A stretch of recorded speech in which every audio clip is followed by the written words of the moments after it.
Before we jump into today's episode of Major Pain, I wanted to tell you a little bit about what to expect from this super exciting episode and also share a few announcements with you. I recently became aware of an app called Guava, which is an app to help people manage their chronic health conditions. And this thing is sort of a dream come true. I keep saying in this episode that I wish I'd had this when I was looking for a diagnosis. And we actually have 2 team members from Guava on the podcast today to tell us all about it. We'll be speaking with Isabel, the head of product, and Emily, the head of marketing. And actually, Emily is also going to share her chronic illness journey with us today. Guava has been kind enough to sponsor today's episode of the podcast, and I am honored to be able to help spread the word about what they're doing because I think this is such an exciting product. This is really filling in a missing link in the chain of the healthcare system. So if you're not watching the video version of the podcast, which is available on YouTube, and I'm also experimenting getting the video versions on Spotify, I am pulling up the website to show what Guava looks like. It's a personalized health tracker specifically designed for people with chronic conditions. It integrates with MyChart and top medical and fitness devices to not only help you track your health, but also prep for doctor's visits and give you insights into your health.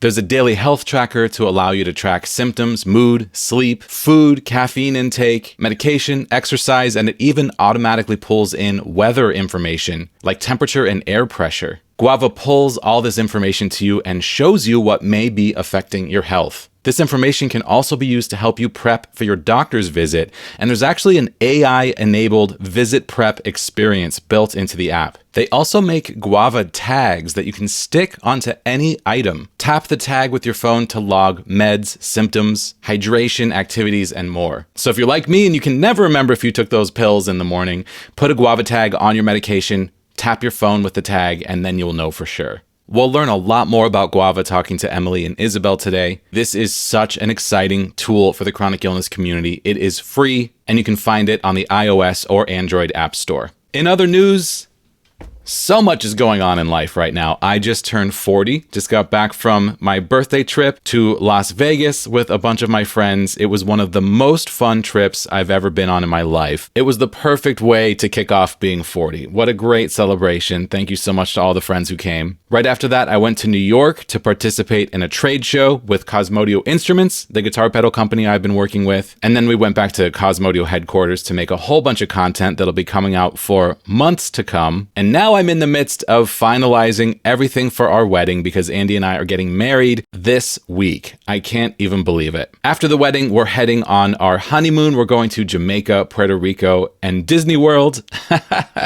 So there will be no podcast for all of November. For the first time ever, I'm taking a month off from the podcast for our honeymoon. We will be releasing a bonus episode before we leave to talk about all the fun details about my birthday trip and this trip to New York. So that's something for our Patreon subscribers to look forward to. We're also going to do a bonus episode after the wedding to fill you in about all of the celebrations. So if you want all the details about that, it will be on Patreon. Andy and I also are going to be recording an episode of the main podcast feed, which will be coming out next week. So it will be the last episode before taking a month-long break. We have a bunch of stuff to talk about that I won't get into now, but I will just tell you that there's some really exciting stuff happening in our personal lives that we're going to tell you about next week, and then we'll be gone for a whole month. If you're interested in joining Patreon to not only gain access to all of our bonus episodes, but special recognition on this podcast and gifts when you sign up, head to patreon.com/majorpainpodcast. The support of our Patreon community is crucial to keeping this show going. Thank you all so much to the people who are already signed up. An extra special thank you to our Patreon producers, Steve Kavanaugh, Chris Fowler, Trish O'Brien, and Hipster Leia. There are several other great ways to support Major Pain. You can learn about all of them on our website, majorpainpodcast.com/support. We've had a bunch of people sign up for Rare Patient Voice in the last couple weeks. Thank you all so much. That's a huge way to support the show. We've also had several new 5-star ratings on Spotify. We're up to 55 5-star ratings, which is amazing. I appreciate that so much. And the last thing I'll say before we jump into our awesome episode with Isabel and Emily from Guava is that I am not a medical professional. Please do not take any medical action based off what you hear on this podcast without first consulting your doctor. How lucky it is just to get through a day without pain. If you look at me, it doesn't appear that I have a disability. A test that comes back abnormal, it's like, yes, we're onto something here. Welcome to Major Pain. I'm your host, Jesse Mercury, and we have a really exciting episode for you today. We have a couple of guests with us right now. We have Emily and Isabel. We're going to be talking through Emily's health journey. But before we get to that, Emily and Isabel work for an awesome company called Guava, who has been kind enough to sponsor today's episode. They make a product that is really extremely helpful for those of us with chronic illness. I've had the chance to check it out, and I'm really excited to learn more about it. So I'm going to kick it over to you two. Let's hear about Guava. Sure. Hi, everyone. I'm Isabel. I am head of product at Guava. And what Guava is essentially it is a centralized, holistic health management tool to help people manage their chronic conditions. And really what we aim to do with Guava is that instead of having people have, 5, 6, 7, 10 different applications to manage their health, have it centralized into one location. And the reason for that is because usually when something's going wrong with your health, it's not just, one thing. There are a lot of different systems that are impacted by any number of different conditions. And so we really wanted to make sure that for people who are managing 2, 3, 4, 5 conditions, it's useful and effective for all of them and not just one thing. Yeah, I had the opportunity to download it a couple days ago, and it syncs seamlessly with your MyChart. So I, just logged into MyChart through Guava, and instantly my entire chart was there, my entire health history. And anyone who deals with MyChart knows that it's a little frustrating if you're trying to find an old test result or if you're trying to figure out, was I tested for this certain thing? And this was happening to me a couple days ago. I wanted to know if I'd ever had a vitamin B6 test. And all you had to do was just search B6 and it looked through my entire health record and told me, no, I didn't have that. So now I know what to take to my doctor. And just poking around in there, there's so many cool tools. Like you can sync it up with your smartwatch and, get all this health data into it. That's something I haven't experimented with yet. Can you tell me more about that? What are the sort of extended features that are available in Guava? Yeah, it's as you mentioned, we integrate with MyChart, and it's really cool because so many people will see so many different specialists across the country, especially when you're dealing with more rare conditions. And a lot of people will have, 5, 6 different either MyChart accounts or different patient portals. And so, which is super frustrating, and it should be integrated just from like a national standpoint, and it's definitely not. And so Guava integrates with, I think it's around 50 to 60,000 different organizations or healthcare facilities across the US. And so you can pull all that information in, you can search it, which you found with your vitamin B example. We integrate with top medical and fitness devices as well. So, Dexcom, Apple Health, Libre, Omron is another one, Withings, et cetera. And that way you have your wearable passive data, your clinical data, and then you can also have your real world data. So the symptoms that you're experiencing on a daily basis, or making sure that you are taking your meds on time with the medication reminders. For people who menstruate, there's also the cycle tracking functionality too. Wow, so cool. It's pretty impressive. I have nothing to do with the coding of it, but I am amazed every day by what our developers have created. Yeah, I noticed that there's also like symptom tracking, daily tracking, and this kind of blows my mind because I was so sick for so long and I had to be my own health advocate. Yeah. My partner coming with me to all my doctor's appointments. I couldn't keep everything straight in my brain. My brain fog was so intense. And this is exactly what I wanted. I wanted like a digital assistant that could help me advocate for myself because no one else is advocating for me for chronic illness. And that's something that I love about, the integration of all this. Yeah. One of the things that you'll probably talk about with Emily, I know what you're about to say, later on, was kind of, so Emily and I went to high school together and then college. And again, you'll probably get into this later, but like she was one of the first people that I had chatted with when I joined Guava about what her healthcare journey was like, and advocacy and trying to get a diagnosis and just not feeling like she was being heard, and not just not feeling like it, just actively not being listened to, is an incredibly painful and emotionally exhausting and financially draining experience. And so it's like, if we have this place and this ecosystem where all of this data from all of these different aspects of your life are centrally located, like how can we utilize that to help people be advocates for themselves. Like, how can we provide the data that is worthwhile and effective enough at conveying whatever message that they are trying to with their providers? And so a lot of the stuff that we've built subsequent to those conversations is like the visit prep experience. And that was created with both conversations with providers and with people like Emily, where it's like, okay, what is your experience talking with a healthcare provider? Like, where's the breakdown of communication, and how can Guava facilitate that so you are taken seriously and the provider can actually like have the data at their hands that they feel like they need to make better judgment calls, and not be like, oh, like I can't see actually how many symptoms you're having and what the severity is. So, track it for another 6 weeks, but you have been tracking it and like trying to facilitate those. It also, I find, saves so much time during appointments because, with visit prep, everything that you need for the appointment is printed out or on your phone in an easy to read PDF. And I don't know if you've ever experienced this as well, or if you have, but I struggle so hard when they're like, can you remember the date that's started? Oh my God. And I'm yeah. like, I don't know. It was around my friend's birthday in 20 something. And they're like, that's not helpful. Yeah. So it's so nice to just have all of these questions just pre-answered for the providers. So they see that it's so much more efficient. They don't have to spend time asking these questions that at the end of the day take up more time in the appointment than they should half the time. Yeah. So it's been really, really empowering, and definitely I just love the efficiency. It's so satisfying during an appointment. We also have had a lot of fun with like the auto prep. Oh yeah. Monologuing. Oh, yeah. The auto prep is basically our AI enabled visit prep experience. So you can just tell auto prep why you're going to the doctor and what you want to get out of the appointment, and it will automatically like pull in your data, your symptoms, your medication list, questions. It'll ask you follow-up questions, and then also put any questions that it thinks you should ask the doctor. Wow. Do your visit prep. And the best part is, if you have a smartphone, you can just kind of voice record yourself into the keyboard.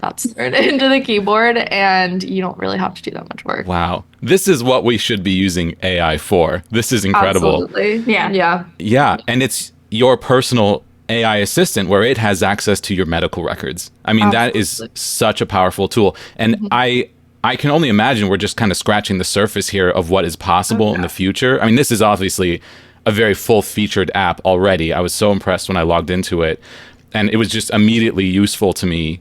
And I haven't even tried any of the AI features yet. Yeah. What does the future of Guava look like? That's a good question. We talk about it every day. Yeah.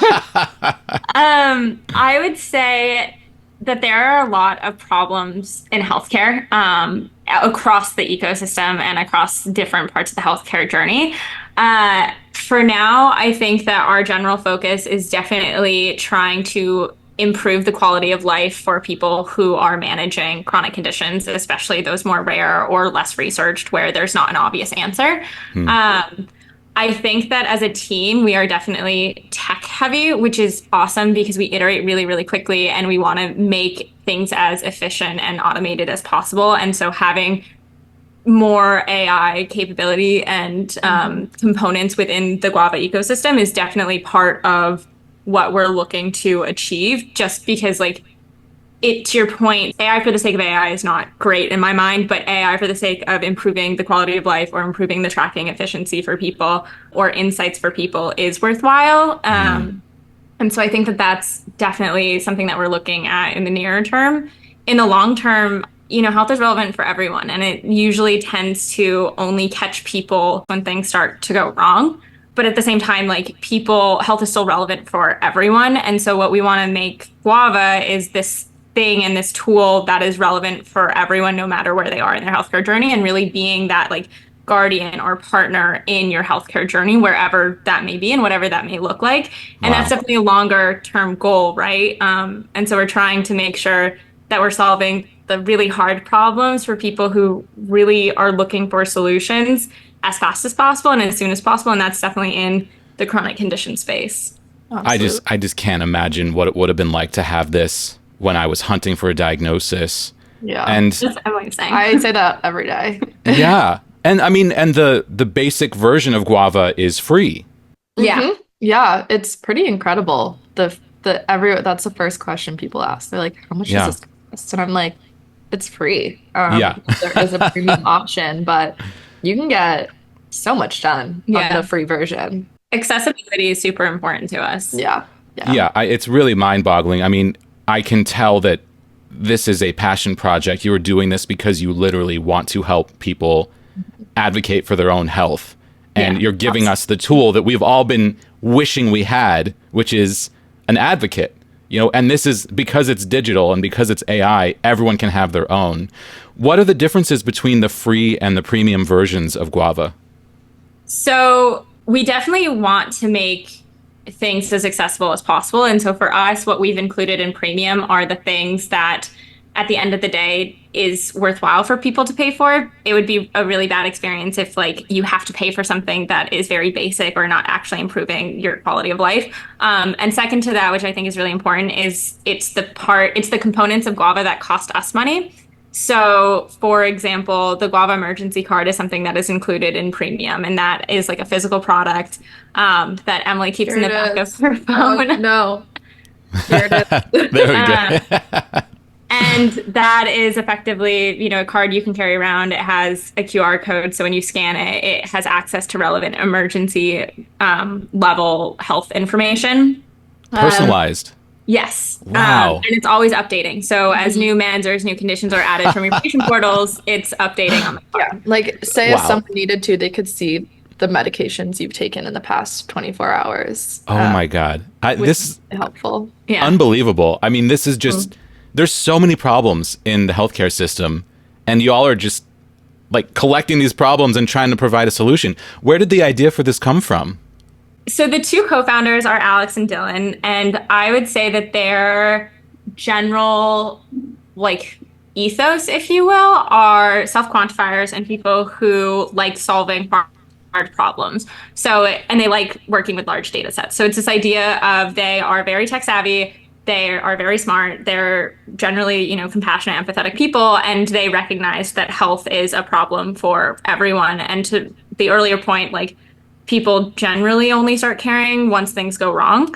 I would say that our focus on chronic condition spaces definitely happened after early conversations with people like Emily, for example, of hearing about, you know, her experience navigating the healthcare system and how absolutely miserable that was. Yeah. And then, Pretty miserable. We'll hear all about that in just a few minutes. Oh, yeah. yeah. And then talking with other people who had such similar stories where it's like, you know, it took them 7 years to get a diagnosis or 15 years to get a diagnosis and so many different doctors and being ping-ponged around. And so from there, it's just like, okay, well, clearly this is an unmet need. And so how can we meet people where they are and try to help solve problems where people like need the most help? Yeah. Amazing. Is there anything about Guava we haven't touched on yet? Wow. It's probably so much. I think both of us could talk about Guava for a full 24 hours if we could. Yeah. But I would say the only thing, since there are going to be listeners to this podcast, is that we truly listen to every piece of feedback and read every piece of feedback. And like I'm head of product and I spend most of my weeks talking with as many people as possible. I went to an EDS conference a month ago now, and Laura Bloom, who is the head of it, mentioned something along the lines of like, the more diverse voices that you have at the table, the sooner you are to get to a solution that works for as many people as possible. And I kind of just like took that and was like, yes, that is exactly right. And so it's really important for us to get as much feedback, because then we can iterate faster and really understand like all of the different journeys that people have in their healthcare experience, because it would be insane to think that a handful of people in a tiny room in a vacuum could come up with all of these solutions that work. It's very much like a community generated thing. Yeah. Amazing. yeah, people DM us all the time on Instagram being like, hey, I think this feature would be super helpful for me managing XYZ. And Isabel would be like, cool.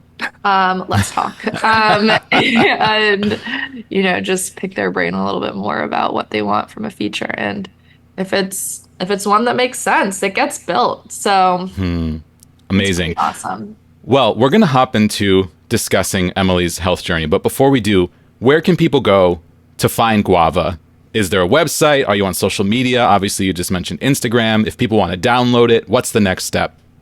Wow. So all of the above. There is a website, guavahealth.com, and on Instagram, Guava Health Inc. On TikTok, Guava Health. They're all different. And then you can also download Guava for free on whichever store you get your apps on, whether it's Android or iOS. So Awesome. Well, I'm so excited about this. I'm really excited and honored to be able to help amplify the news that this exists, because this is, a critical piece that has been missing from healthcare. And almost every single story of every person I've talked to on this podcast could have benefited from having personal digital assistance in navigating their health journey. So very exciting stuff. Okay, we're going to take a quick break. And when we come back, we're going to talk through Emily's health journey. Isabel, thank you so much for joining us and telling us about Guava today. Yeah, thank you so much for letting me join. This is fun. thanks, Isabel. Thanks, Emily. I love hanging out with her.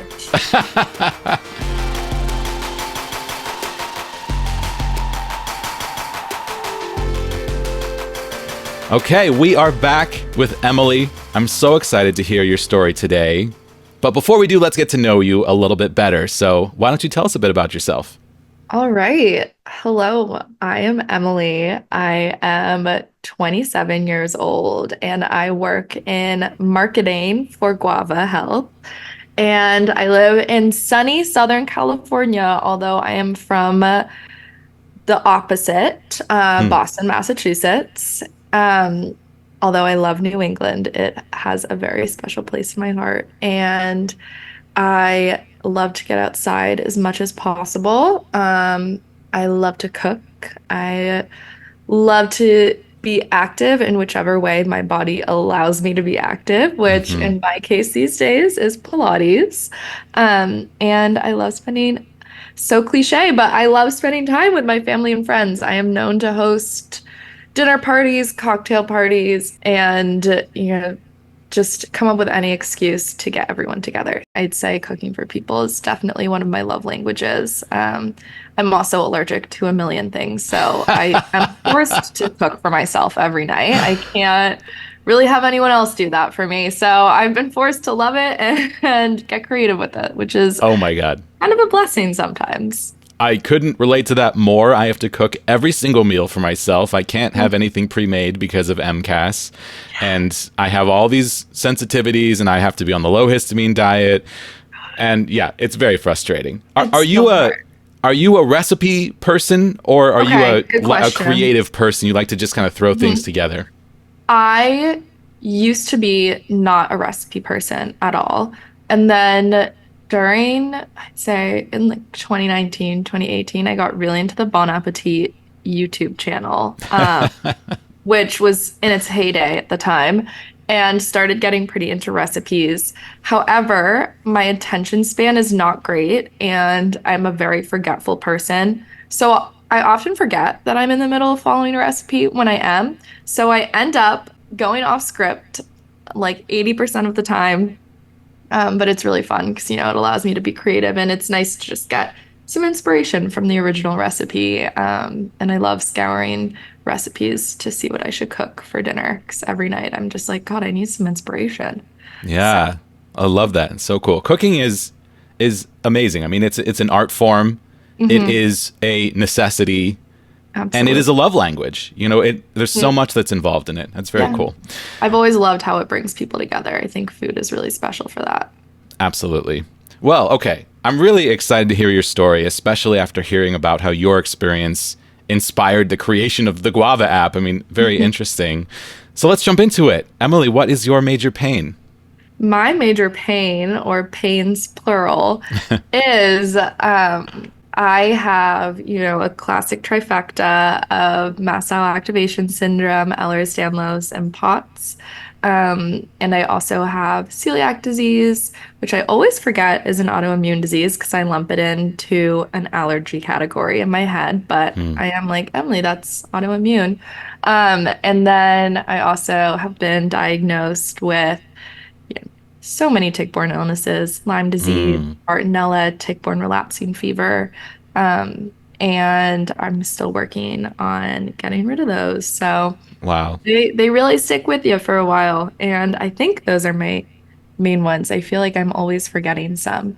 But I think I think as far as I can remember, those are the big ones. Yeah. Well, a lot of these cause brain fog. So how are we supposed to expect you to remember all the diseases, right? I can't be expected to remember that. Yeah, that's what Guava's for. Yeah, I really do have to check my Guava pretty often to remember. Wow. I mean, that's a lot of conditions. We have some overlap. I have mast cell activation. I don't have POTS, but I do have small fiber neuropathy, which is a form of dysautonomia with some overlap in symptoms. I was misdiagnosed at one point with Lyme disease, and I went through the treatment for a year, so I'm very intimately familiar with it, even though I didn't need it. Not an easy treatment, too, so no. I feel so bad for you that you had to go through that. Yeah, do not recommend. No. But, and I'm gluten sensitive. I'm not celiac, but I am gluten free. So our diet must be very similar because we both have MCAS. Are you on the low histamine diet as well? I try to be, but I'm really bad at it. So it's hard. Not always. But I'm allergic to so many random things that I'm like, you know what, Emily, give yourself a little bit of food freedom here. If you're not really sick after the end of a meal, that's a win. Let's roll with it. So. Yeah. Oh, absolutely. My philosophy with the low histamine diet is, it is not a black or white diet at all. It's a very confusing diet in that way because it's completely individual and it's not a no histamine diet. It's a low histamine diet. So for me, I have to limit my histamine intake. If I cross a threshold, I get very sick. And it's like playing a game of chicken with food every day. 100%. 100%. Where it's like, okay, I can have a couple bites of chocolate or, I can have a little sip of whatever this coffee is or whatever. I mean, I avoid fermented foods like the plague because Me too. That's the highest histamine food. Yeah. But, like avocado is a naturally high histamine food, but I can have, I can have a good amount of avocado before I'll flare up. So I know I like picking and choosing. Like some days I'm like, I could really just go for a kombucha. Which is very dangerous and I always regret it. And avocados as well. I'm like, do I do it? Do I put avocado on this meal that I'm making or do I not? Yeah. And if you're not getting sick, then the answer is do it. Like 100%. Absolutely do it. Yeah. If you're getting sick, then that's like, okay, got to back up a little bit. Got to play it a little safer in that case. everyone in my life now knows me as the guy who's like, well, maybe tonight I'll take a Benadryl and go crazy, because if I take a Benadryl before eating, I can cheat on the diet and be okay. Incredible. Yeah. But wow. Benadryl's very bad for you, so I really try not to do this. I actually had a Benadryl and had some alcohol the other night, and I don't drink at all because of histamine. Yeah. And I definitely was like way past tipsy after 2 drinks because I haven't had any drinks in a long time. And the whole next day, even with the Benadryl, did not feel great. Yes. But, that's like my version of partying is let's have a Benadryl. Let's have a Benadryl. Let's go crazy. I know. Let's have a Benadryl and eat nachos. I'd say like with alcohol, it is especially, it's the worst for histamines and stuff for me. I think that it triggers the most reaction for me. I mean, it's also alcohol. So in general, it's not supposed to make you feel the best the next day or later that day. But I found actually my little guava plug. Can't avoid it. Yeah. My guava. So you can use guava to track your alcohol, and you can use guava to track your symptoms, as I have spoken about. And basically, it can make correlations for you between what you're eating and what you're experiencing symptom-wise. Wow. And my guava correlations told me my symptoms get 30% worse when I drink wine, in parentheses, normal. But there is no change in my symptoms when I am drinking wine, in parentheses, natural. Huh. So when I do have a glass of wine, I'll try and make it natural because I'm like, my guava told me it's fine. So What's the difference between normal and natural wine? I've never heard of this. I think, from my understanding, I am no expert, but I think that natural wine just has fewer sulfites in it. Actually, almost none, and whatever is in them sulfite wise is naturally occurring. So that's kind of, I think, Interesting. the main difference. And there aren't just like additives and preservatives as much. So, Okay. yeah, just a little bit more straight up fermented grape juice. So Wow. that's and it's really delicious too. So I mean, I'm always looking for the workaround, so I'll have to give it a Yeah. try. Like Yeah. I'm still so happy I found a green tea that is not fermented that I can drink. amazing. Yeah, Congrats on that. Benefuki green tea. It is absolutely delicious. Good to know. And the one that I get, I've put on my Amazon shop for the Major Pain podcast if people want to check it out. Sweet. I drink it every morning. Sometimes I have it twice a day, and it brings me so much joy because when I first started the low histamine diet, I had to give up all coffee, all tea, Oh yeah, that's the black tea, worst. green tea, and it was just so hard. And I mean, I'd already given up coffee because years and years ago, I worked at Starbucks and I just Oh my oversaturated. goodness. And I Yep. just now I flare up every time I drink coffee, and it's high histamine, so that started to Yeah. make sense once I got diagnosed. Yeah. But giving up green tea was just like so painful to me because that was the thing I replaced coffee with, and I actually kind of love it more.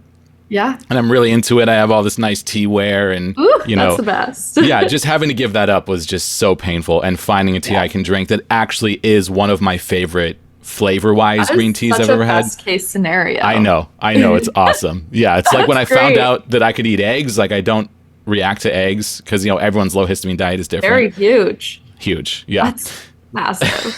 I will say there's something really special about the ritual of making yourself a drink in the morning or the afternoon. Oh, yeah. And I've never really had coffee. When I have tried it, I just didn't like the taste of it. But I was always so jealous of people. They got so excited to make their coffee in the morning and drink it. And in the afternoon, they'd be like, I could use a coffee as a little pick me up. So I recently got into tea a little bit more, and I'll definitely be checking out that green tea because that sounds delicious, and it is so nice having something just like a little ritual in the morning that Oh yeah, it gets me out of bed, especially if you're if you have chronic pain and you wake up and every morning is the process of like taking my meds and waiting until I feel like I can do anything. So having that just having that anticipation of having a ritual that I love is so helpful. I'm curious about your presentation of all of these diseases, tick-borne illness, Ehlers-Danlos syndrome, POTS, MCAS. Can you walk me through your sort of waxing and waning chronic illness state in the present day? What is it like for you? Sure. So I'd say on a day-to-day basis, I luckily feel a lot better than I did when I was, at the peak of all of this trying to get diagnosed. But I think that the biggest thing for me is just the chronic fatigue. I think a lot of people with chronic illnesses can probably relate. It makes it so hard to function, especially because I used to feel relatively energetic in high school and college and growing up. I was always very energetic. And so suddenly, like, not being able to wake up early and get things done, that was really a hard adjustment at first, and it still is. And that is really difficult. And, deciding what activities I can handle in a day and what activities I can't handle in a day and things like that. And then just like the normalization of pain. For me, every day, when I don't have pain, that's more exciting. I mean, obviously it's more exciting. It's not exciting when I do have pain, but it's more surprising. Right. So I think it's just that, like getting used to just kind of like baseline pain and fatigue every day. And, you know, some days are better than others, obviously. I'm definitely in a fatigue rut at the moment. Everyone around me is probably so tired of hearing about it, but I'm like, I swear I feel more fatigued than usual. So I couldn't get in to see the doctor because you really just can't these days unless you want to wait like 3 to 4 months. And I live in a smaller town where there's not as close to a major city, like I was in Boston. So hard to see a doctor. So I started just ordering my own Quest labs, Yeah. and seeing, you know, what I can glean from those. Based off of that, I make lifestyle changes and, you know, call a doctor if I need to. So yeah, those are my biggest things. I'd say pain and fatigue, you know, waxes and wanes, as you said. I love that term, waxing and waning. And yeah, those are the biggest. And then also it's just, you know, whenever there's a virus going around, it hits me so much harder, which is really difficult because, you know, it can affect someone mildly for a day or two. But for me, I just got a virus and I was in bed for 2 weeks. Didn't go into the office, like couldn't really do anything. And sometimes I'm like, this is so unfair. I can't believe that, you know, so and so had it and they were fine. And now I got it and I'm stuck in bed for 2 weeks. Or like a lot of times I end up in the ER with like a simple virus and, you know, it's just never fun. Yeah, So, totally. those are the biggest things that affect my life. When did this start for you? How old were you? So I started getting a lot of joint pain when I was in elementary school and middle school growing up. It started with knee pain that they kind of were just like, oh, it must just be growing pains. And I was like, okay. But I kept complaining about it to the point where my mom was like, clearly there's something a little bit more, you know, troubling going on with my daughter's knees because she's like crying from pain constantly. And, you know, I got to a point where it just escalated so much. And I was really into lacrosse at the time, especially in middle school. I wanted to eventually be on the US lacrosse team. That was my biggest dream. I was obsessed, and my knees were just getting in the way of being able to push myself and do as much as I wanted to do. So I went to so many pediatric rheumatologists. I got so many MRIs, and no one could really figure out what it was. So they were just like, good luck, take it easy. One of the rheumatologists gave me some arthritis medicine, and she was like, you don't come back positive for arthritis, but just in case, like, take this medicine and see if it helps. And didn't really help, but it tasted good. So I took it for a little bit just in case it would help. But yeah, I'd say that's when it started. And then they really, really escalated in college. So I made it through middle school, high school. You know, I started a few more symptoms started stacking on, and I went to a doctor who was like, I know why your knees hurt. It's because your patellas slide out of place really easily. But there was no connection between that and hypermobility or ehlers-danlos until I went to a rheumatologist in college who was like, this isn't normal. And that is kind of where, you know, my official diagnosis journey started, I'd say. In college? Yeah. Yeah. And for those who aren't familiar, Ehlers-Danlos syndrome is coming up a lot on the podcast recently, and it is a connective tissue disorder where people end up being very bendy and flexible, and there are a whole host of comorbidities that come with it. There's a bunch of different types.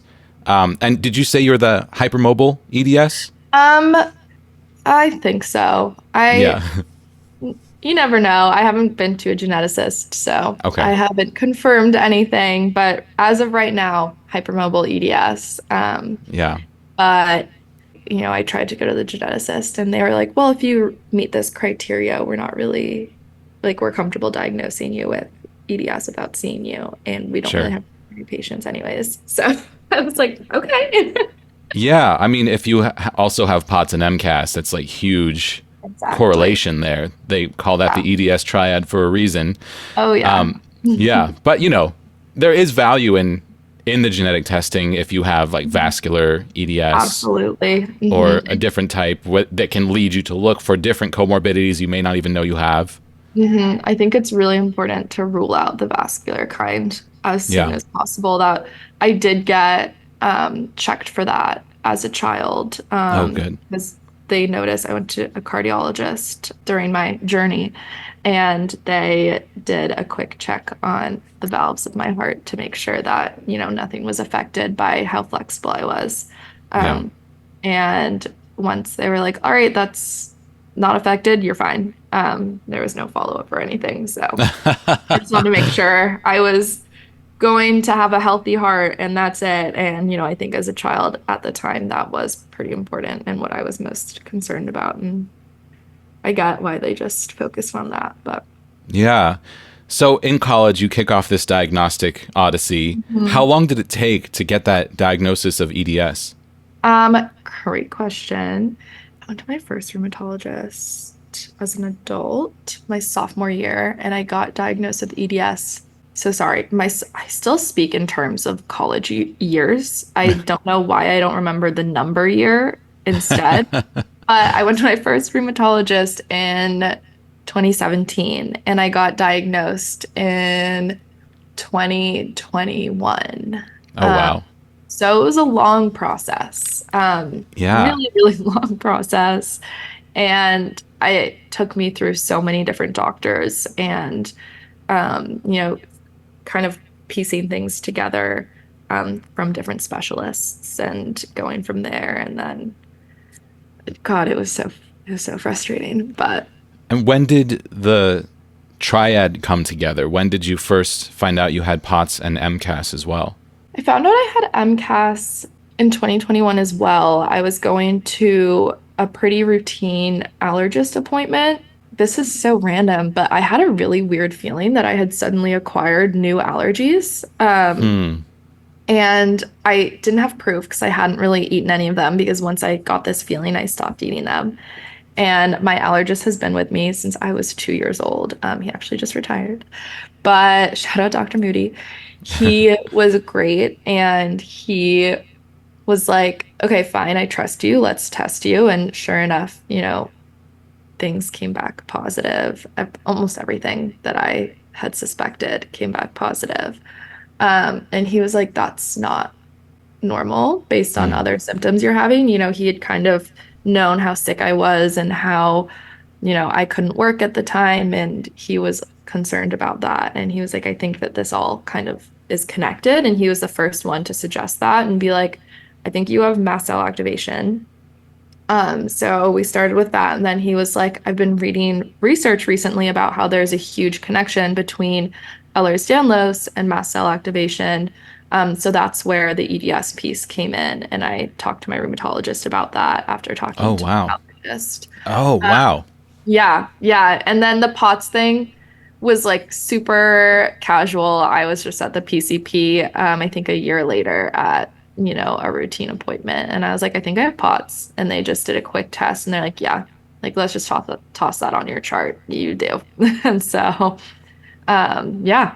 And that's how it kind of all came together. And then I had seen a doctor in 2022. I was still really sick. And, because, for all of these different specialists, they'd say, we think you have this, but like a rheumatologist isn't really equipped to handle EDS, especially since the treatment is mostly, physical therapy. And he was focused on just my knees and didn't tell me, there are other consequences for your body outside of just your knees hurting.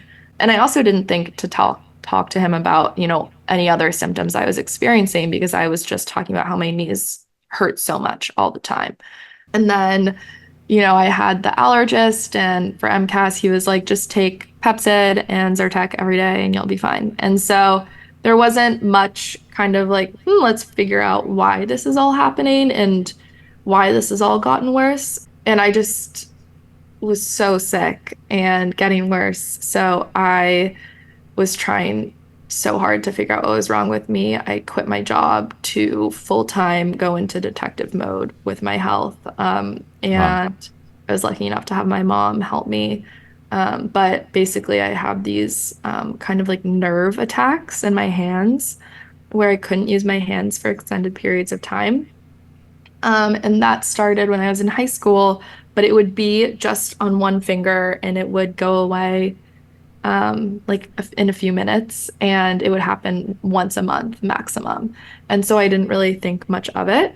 And then it started happening more frequently during college, especially after I got a mystery virus while on vacation in St. Thomas. I came back and never really got better from that. Wow.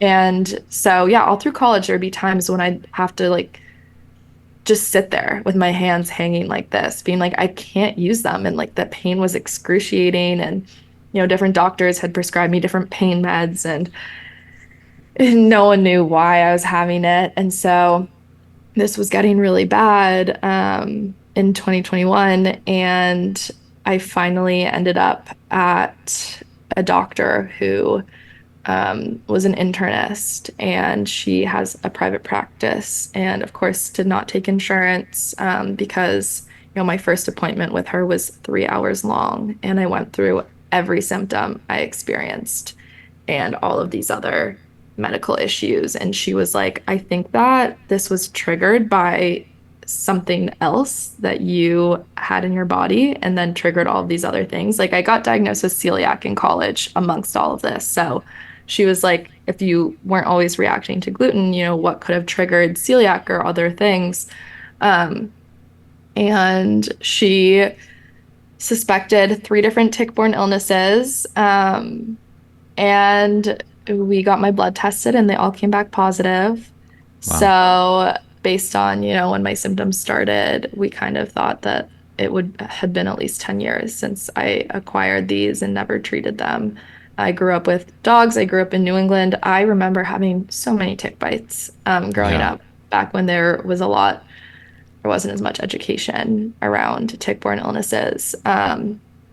So it made a lot of sense, but it was Lyme disease, Bartonella, and tick-borne relapsing fever. The relapsing fever was probably the one affecting my quality of life the most at the time because it entailed a 3-day fever every 7 days. And that started my senior year of college. So in fall 2018, I started getting fevers constantly. And I recently went through all of my college health center notes on my Guava. I just searched, the college I went to, health center, and, there were notes every single week from the doctors I was seeing being like, back again, fever, poor girl, like still seems in good spirits somehow.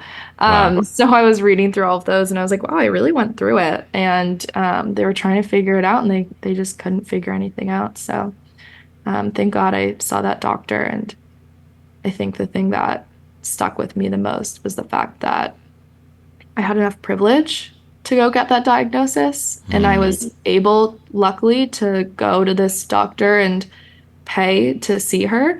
And I was left really angry after being diagnosed because I was like, there's so many people who, are searching just like I was and, can't afford to be able to see a doctor that can sit down with them for 3 hours and listen to everything. So that I'd say was my biggest takeaway from everything. Yeah. Wow. I mean, that's such an important thing to think about for sure. Yeah. What does your treatment plan look like for these tick-borne illnesses? Great question. I did a year of pulsed antibiotics. So just really strong. I mean, I'm sure you're familiar, having had your diagnosis. And I haven't heard that term, pulsed antibiotics. yeah, so basically I would go on different antibiotics for different periods of time, and then it was kind of like a pattern, and then I'd repeat it. But my body was so sick at the time and so sensitive. So I had really strong reactions. I don't know if you've heard of a Herx reaction, a Herxheimer Yes. reaction. Yeah, Yeah. I was having really horrible Herx reactions. I couldn't eat for months, like really horrible. And I was taking some supplements as well, and I think it was just so much on my body. So we had to kind of start from square one again and then build up on the antibiotics. And it was still awful. I couldn't function. And after a year of it, I was kind of like, even if I'm taking one antibiotic, actually, I think I did 2 years. Got to give myself more credit. But I was like, even if I'm taking just one antibiotic, cannot function. Like, I constantly was nauseous. I had so much pain from it. I was still getting fevers. So I kind of weaned off of them with my doctor, switched to a few supplements. And then eventually I just was like, I can't do this anymore. And we think we killed the tick-borne relapsing fever because eventually I stopped getting fevers. So once that was out of the way, we were like, okay, let's get my life back on track, and then we can come back to some things and add them in. But I'm really just focused these days, and after I stopped treatment, on symptom management and just kind of focusing on my quality of life because I missed. And this was all happening right after lockdown. So I had done lockdown and then suddenly was like locked down again. So I am focused mostly on symptom management. I take a few supplements that were recommended by my doctor that are all based in science and a lot of research that she's looked into. So yeah, that's it. But I think I should probably head back to some sort of treatment at some point that could help completely rid me of this. Fingers crossed. Yeah, that's such a tough decision when the treatment makes you that sick. And yeah, so the Herx reaction, Herxheimer, something like that. It's like as you start to kill off these tick-borne illnesses, they release toxins in your body that make you very sick. I think that's what it is, right? Am I remembering correctly? Yeah. So it's basically just suddenly all of these toxins are, having these mass die-offs in your body. Right. Get rid of them fast enough. Right. So it just makes you feel toxic. And also, if you have mast cell activation, that is an overabundance of chemicals being released into your body by your mast cells. Yeah. And I can only imagine how those two things interplay with each other. I was treated for Lyme disease years before I found out that I had MCAS. And, my symptoms were MCAS the whole time. It was never Lyme disease. Yeah. But, we think. There's no way to know for sure. I did do antibiotics for a year. Right. My testing for Lyme disease was a false positive to begin with. But my doctor was like, we have no idea what's wrong with you. A false positive is better than anything else. I think we should treat you. I think you have Lyme disease. But yeah, and at the time, I'm on antibiotics all day, every day for a full year, taking all these supplements and eating high histamine foods because the doctors are like, oh, you got to, protect your gut microbiome by eating all this, yes, the fermented gut stuff. Microbiome protection. I was like, this is making it worse. Yeah, and all that. I mean, basically, it was just all the wrong thing and all this poison for me. But for you, where you actually have the tick-borne illnesses and you're getting that Herx reaction and you're getting all this, dumping of all these chemicals into your body and the MCAS chemicals, I'm certain having a Herx reaction is going to trigger your mast cells as well. So it's doubling down on all this. It makes it really, really difficult to actually do the treatment. And this idea of, we talked about waxing and waning before, you kind of have to do that with the treatment because your body can't handle it all day, every day. If you're just trying to push it and push and push to kill off these viruses, you're going to be setting off your MCAS in a way that is really unfortunate. So it's just such a complicated tapestry to have this many illnesses in one body. I really feel for you with that because you have so many at the same time. And you have celiac disease, which is an autoimmune disease. Yeah. So it's just a lot. It's a lot. How has this affected your personal life? I know how chronic illness impacts dating and friendships. What's that been like for you? I'd say it's definitely been really hard. When I first was getting super, super sick after graduating college and after COVID, and it just became absolutely unmanageable. I was really nervous because I had built this life post-grad. I had a really cool job. I was living in Boston in my own apartment. And luckily, my parents were nearby and I was getting a lot of, emotional and physical support from them. And I had to move home because I was really unable to take care of myself, especially during these treatment periods. So my mom's an angel. She took care of me so well. I am so lucky to have her.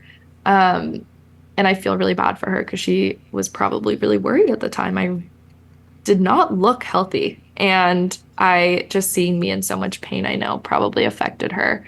But I was nervous because I was like, how's this going to look? Like, I have a job, I have a life, and suddenly, I'm about to become what I thought was like a loser living at home again, not near my friends, no social life, the whole thing. But I found that, I kept my friends in the loop the whole time. And I'm really lucky to have the friends that I had. They all understood and made sure that the activities we all did together were accessible for me. So, on a night out, if they were going on a night out, I'd go, but there would always be one friend who would leave early with me when I needed to leave and was happy to do so. And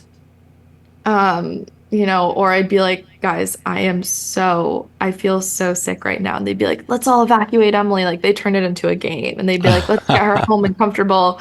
So that was really nice. And, when I went through a phase where I couldn't drink because of my treatment, it's not like I was drinking heavily before, but it's just, it's always nice to have something to hold. They'd get really into making mocktails and having fun with that, and kind of looked at it more as a fun challenge to see how we can make Emily's life as normal as possible for her, despite how she feels, and still support her and listen to her.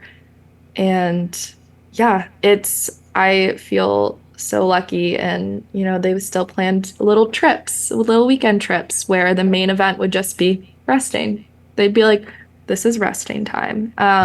So I thought that was really great. And I tried to, make sure that I was prioritizing that still, at least twice a month. I wanted to make sure that I could see all of my friends. And they'd also come out and surprise me and visit me in the suburbs. So that was hard at first, not knowing what it's going to look like, but I ended up really getting lucky. And I just didn't even think about dating because I had very little energy, and what energy I had, I really wanted to spend with the people that mean the most to me, that I've already built relationships with and that have been there. And I wasn't like, oh, I have energy, let's go see a stranger. Like I wasn't really into that. So I spent almost all the time I had with my friends. I love that as just a description of dating. Yeah.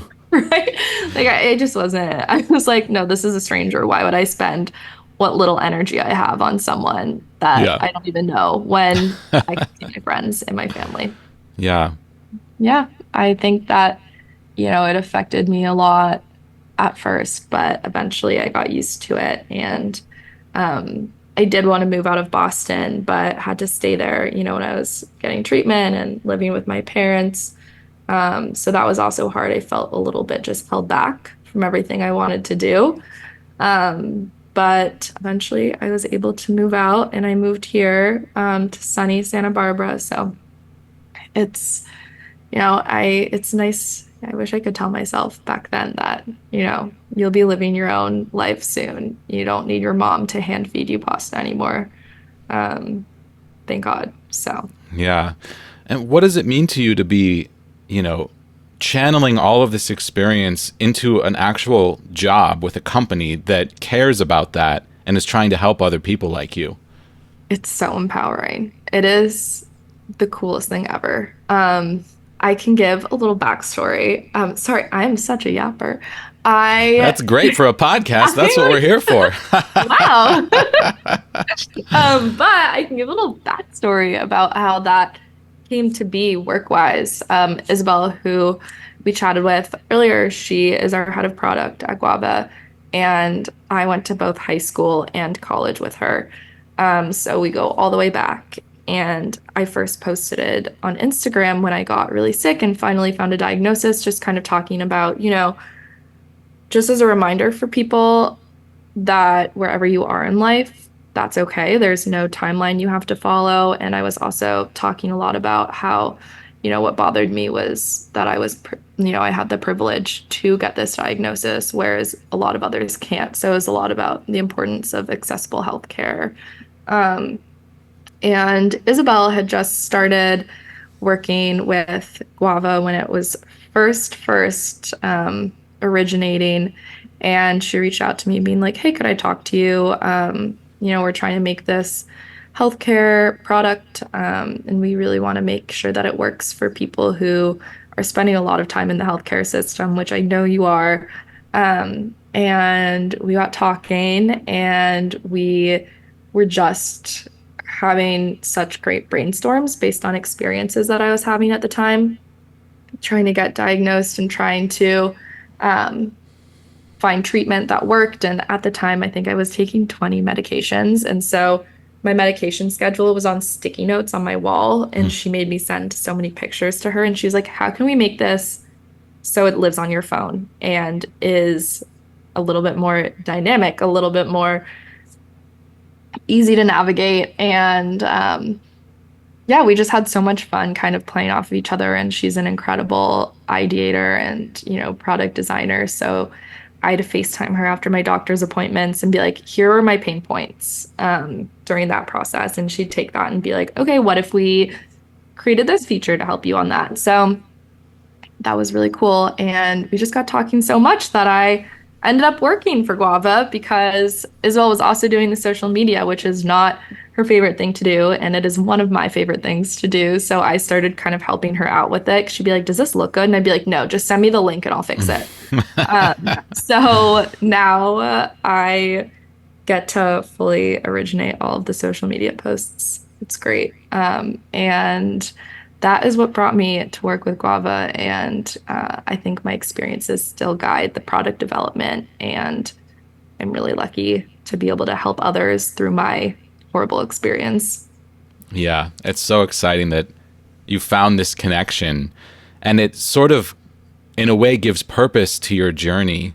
Yeah. Is that something you feel? Oh, absolutely. Yeah. I mean, I wouldn't be here without this sense of purpose. I probably would have given up and been like, I'm sick. I don't want to do anything. So I'd say it's kept me going. And you already mentioned that if you could go back, you'd tell yourself that things get better. Mm-hmm. But I want to, that's my favorite last question, is if you could go back in time and talk to yourself when this whole thing started, given everything that you've learned about yourself since then, are there any words of encouragement that you'd have for yourself at the beginning of this journey? I'd say, let yourself feel everything and experience everything. All of your feelings are valid. It is unfair that you're going through this. But it is all worth it in the end, because your experience will hopefully help others have a much smoother, easier experience getting a diagnosis and going on this chronic illness journey, because it's really overwhelming. So hopefully, what we've built at Guava can help alleviate some of the problems. And that I totally switched my career to focus on that. I originally worked in politics. Wow. In the end, it was all worth, switching what I wanted to do. And I really would love my younger self to know that it is worth it, and just trust the journey. Amazing. Well, thank you so much for sharing your story with us today. I'm so excited about Guava. I'm excited to be able to use it myself and to help amplify the fact that this thing exists now, this thing that has been missing from healthcare, which is that, personal advocacy assistant that we can all now have for free. So incredible.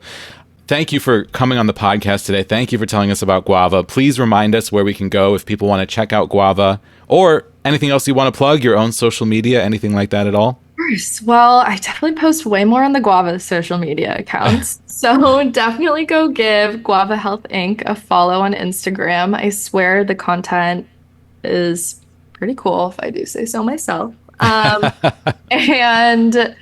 you can find Guava on wherever you get your apps, whether it is iOS or Android, and then also at guavahealth.com. We have a desktop version as well.